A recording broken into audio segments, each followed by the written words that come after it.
Student good morning, how are you children. जैसा कि बच्चों मैंने बोला था आपको कि जो नेक्स्ट वीडियो होगी उसमें मैं चैप्टर 2 की वर्कशीट आपको सॉल्व करवाऊंगी।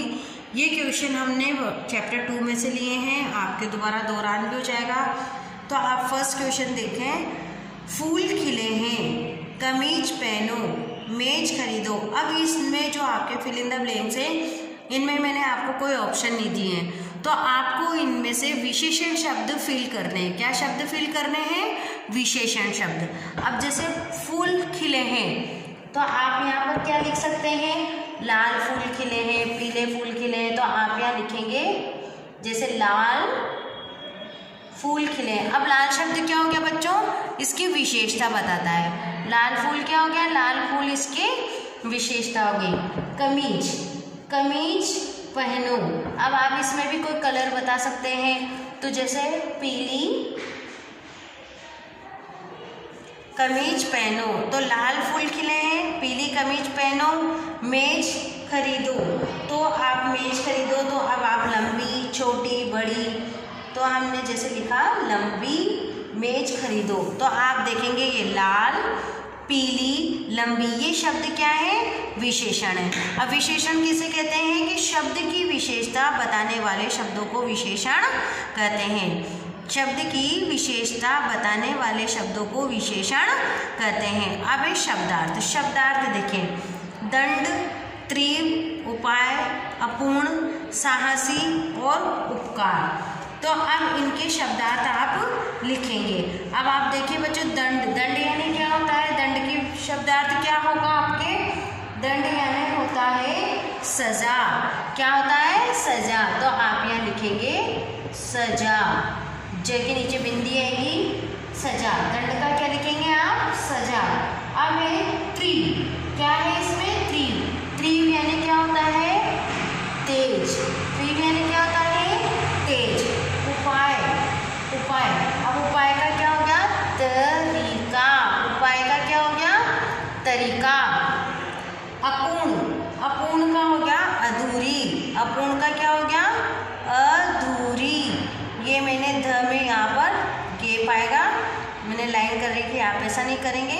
अपूर्ण, अपूर्ण यानी अधूरा, तो अपूर्ण का हो गया अधूरी। साहसी, साहसी, साहसी यानी होता है हिम्मती, तो आप लिखेंगे हिम्मती या हिम्मत।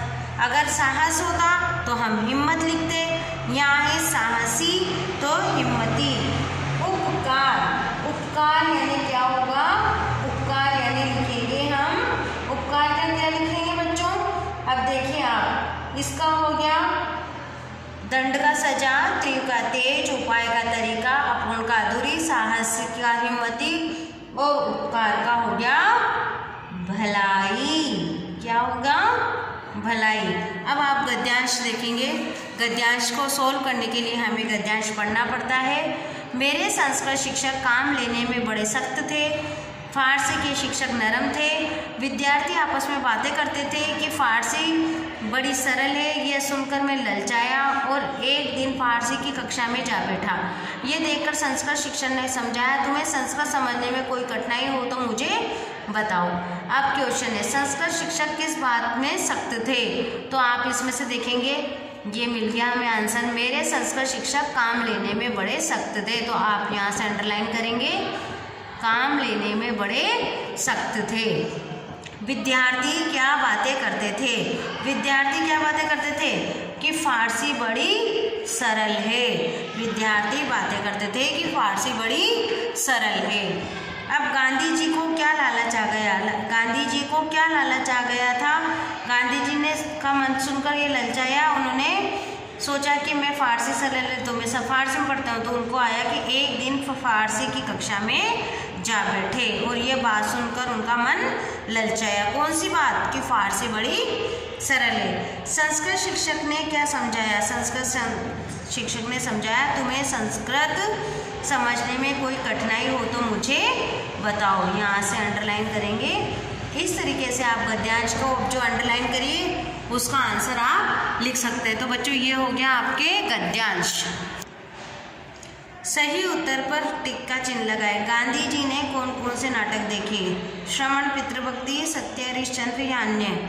तो आप क्या जाएगा? सत्य हरिश्चंद्र। अक्षर कैसे होने चाहिए? मोती जैसे छोटे छोटे या चमकदार? तो आप आंसर लिखेंगे मोती जैसे।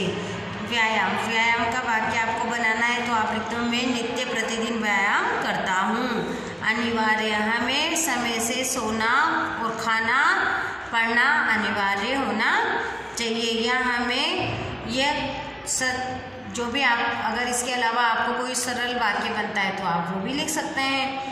अनुशासन, हमें अपने जीवन में अनुशासन को अपनाना चाहिए। अब सर्वनाम, सर्वनाम किसे कहते हैं? संज्ञा के स्थान पर आने वाले शब्द सर्वनाम कहलाते हैं।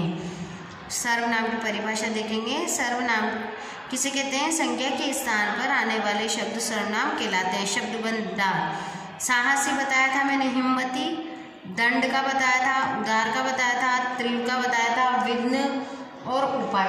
अब उस जो अभी मैंने समझाया उसमें विघ्न का नहीं था, तो विघ्न यानी होता है बच्चों रुकावट। साहसी यानी हिम्मती, दंड यानी सजा और उदार, उदार का बताओ मैंने क्या बताया था अभी आपको? उदार यानी खुले विचारों वाला, उदार का है या खुले विचारों के। तीव्र यानी तेज। ये हो गए आपके शब्दार्थ। महात्मा गांधी की माताजी का नाम क्या था? ये क्वेश्चन आपको करना है बच्चों अपनी नोटबुक में। ये मोस्ट क्वेश्चन है वो आपको करने हैं। गांधी जी को किस कक्षा में मार खानी पड़ी? गांधी जी को कौन सी कक्षा में मार खानी पड़ी थी? दूसरी कक्षा में। गांधी जी ने कौन सा नाटक देखा? गांधी जी ने कौन सा नाटक देखा था? सत्य हरिश्चंद्र वाला नाटक देखा था। तो ये जो 3 क्वेश्चन है आप करेंगे। फर्स्ट क्वेश्चन था कि इनके गांधी जी कि माताजी का नाम क्या था? तो हम लिख सकते हैं पुतली बाई। गांधी जी को कौन सी कक्षा में मार खानी पड़ी? दूसरी कक्षा में। गांधी जी ने कौन सा नाटक देखा? राजा हरिश्चंद्र वाला नाटक देखा। अब ये बच्चों ये देखो आप क्रियापद के नीचे रेखा खींचे। क्रिया किसे कहते हैं? जिससे किसी कार्य का होना या करने का पता चले उसे क्रिया कहते हैं। वे न्याय करते थे, लोग आया करते थे, मेरी पढ़ाई चलती रही, मैं हाई स्कूल में गया, मेरे मन में यह बात उठी। तो गया, बात उठी, करते थे, चलती रही, ये सब शब्द हैं जिनके नीचे आप अंडरलाइन करेंगे। तो बच्चों ये हो गई आपकी वर्कशीट। आप इस वर्कशीट को करेंगे, इसके आंसर अपनी कॉपी में लिखेंगे। Thank you.